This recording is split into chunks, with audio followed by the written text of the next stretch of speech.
Hello friends, ഇന്ന് എല്ലാവരും യുദ്ധത്തിന്റെ ഭീതിയിലാണ്. നമുക്കറിയാം, ലോകം മുഴുവൻ ചർച്ച ചെയ്യപ്പെടുന്ന ഒന്നാണ് യുദ്ധം. അതിന്റെ ഭവിഷ്യത്തുകളും നമുക്കറിയാം. അന്ന് ഒരു ഇൻവെസ്റ്റർ എന്ന രീതിയിൽ അവർക്ക് ചില അഡ്വാൻറ്റേജ് ആണ് ഈ സമയം. കാരണം മാർക്കറ്റ് 10, 20, 30% ഡൗണിലാണ് നിൽക്കുന്നത്. 10 രൂപയ്ക്ക് കിട്ടുന്ന ഒരു ഐറ്റം 7 രൂപയ്ക്ക് കിട്ടുകയാണെങ്കിൽ നമ്മൾ എപ്പോഴും ഡിസ്കൗണ്ട് റേറ്റിൽ മേടിക്കാൻ ആഗ്രഹിക്കും. അതുപോലെ തന്നെ മ്യൂച്വൽ ഫണ്ട് ഇൻഡസ്ട്രിയിൽ ഇന്ന് പല പ്രൊഡക്റ്റുകളും 10, 20, 30% താഴ്ചയിലാണ് നിൽക്കുന്നത്. ഈ സമയത്ത് ഒരു ഇൻവെസ്റ്റർ എന്ന രീതിയിൽ നമ്മൾ ഇൻവെസ്റ്റ് ചെയ്തുകൊണ്ട് മാക്സിമം പ്രോഫിറ്റ് നേടാൻ നമുക്ക് സാധിക്കും. ഈ താൽക്കാലികമായ ഉണ്ടായിട്ടുള്ള പ്രതിഭാസമാണ് മാർക്കറ്റിന്റെ ക്രാഷ്.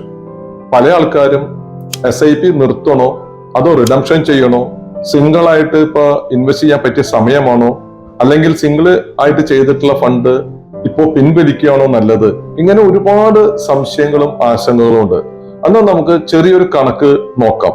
മുൻകാലങ്ങളിൽ ഉണ്ടായിട്ടുള്ള ഈ മാർക്കറ്റ് കറപ്ഷൻ എത്ര സമയം കൊണ്ട് നമുക്ക് റിക്കവറി വന്നു എന്നൊന്നും നമുക്ക് പരിശോധിക്കാം. നമുക്ക് അറിയാം, ഇതിനേക്കാൾ മുൻപുണ്ടായ ഇസ്രായേൽ ഹമാസ് വാർ ഏകദേശം 6% ആണ് മാർക്കറ്റ് ക്രാഷ് ഉണ്ടായത്.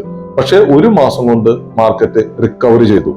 ഒപ്പം തന്നെ റഷ്യ ഉക്രൈൻ വാർ വന്നപ്പോ 2022 15% മാർക്കറ്റ് ക്രാഷ് ഉണ്ടായത്. പക്ഷെ 4 മാസം കൊണ്ട് മാർക്കറ്റ് റിക്കവറി ചെയ്തു. നമുക്ക് എല്ലാവർക്കും അറിയാവുന്ന കോവിഡ് പാൻഡമിക് 2020 ഉണ്ടായപ്പോൾ 28% മാർക്കറ്റ് ക്രാഷ് ഉണ്ടായത്. പക്ഷെ 7 മാസം കൊണ്ട് മാർക്കറ്റ് റിക്കവറി. അതായത് ഇപ്പോ ഏറ്റവും നല്ല സമയമാണ് ഇൻവെസ്റ്ററെ സംബന്ധിച്ച് ഇൻവെസ്റ്റ് ചെയ്തുകൊണ്ട് മാക്സിമം ലാഭം കിട്ടാൻ.